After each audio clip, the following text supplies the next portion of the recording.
A maneira como a gente usa a inteligência artificial para programar está mudando. E mudando muito rápido. A gente está saindo daquela ajudinha básica de sugestão de código para agentes que são autônomos de verdade, que podem trabalhar sozinhos por horas. Só que, claro, com esse poder todo vem um tipo de risco completamente novo. Um risco que pode literalmente derrubar uma infraestrutura inteira. Vamos entender isso melhor. E olha, isso não é papo de ficção científica, não. Não é algo para o futuro. Como essa citação deixa bem claro, essa colisão com a realidade já está acontecendo agora e está forçando todo mundo a repensar como é que se faz governança para essas ferramentas tão poderosas.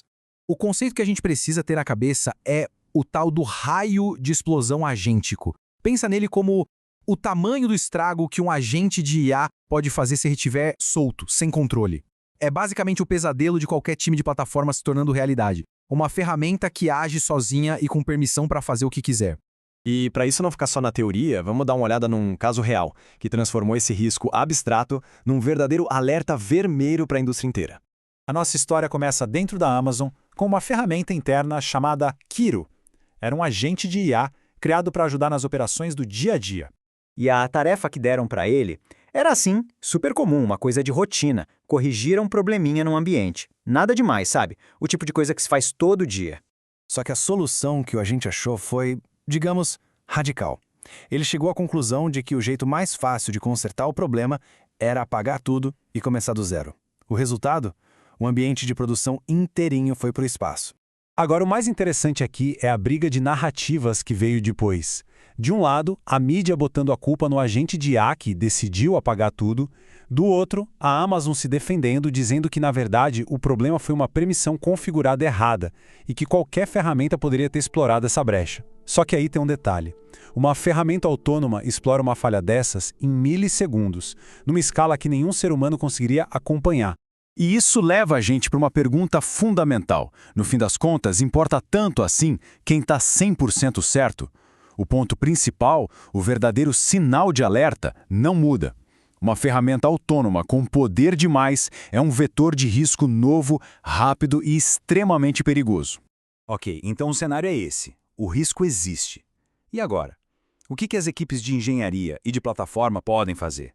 Vamos sair do problema e ir para as soluções práticas, para as barreiras de proteção, os guardrails técnicos e de processo que a gente pode colocar em prática.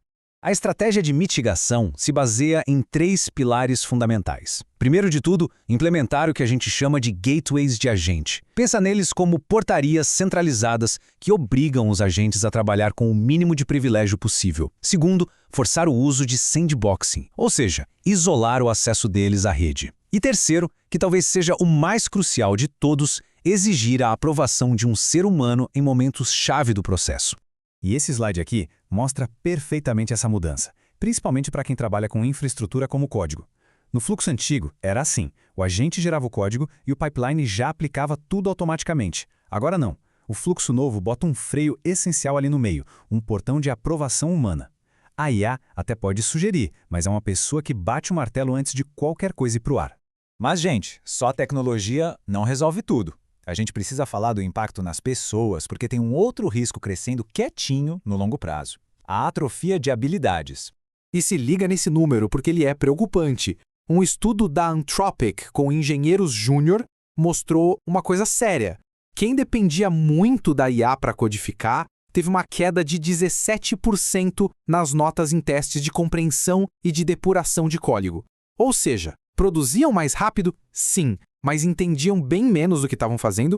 Então, a grande questão é esta. A velocidade que se ganha no curto prazo pode gerar uma fragilidade imensa no longo prazo. Se as pessoas que usam a IA para construir os sistemas não conseguem mais entender ou consertar esses mesmos sistemas, a dívida técnica vira uma bola de neve impossível de pagar. Pois é, se a gente está trabalhando de um jeito novo, com ferramentas novas, não faz o menor sentido medir o sucesso do mesmo jeito antigo, né?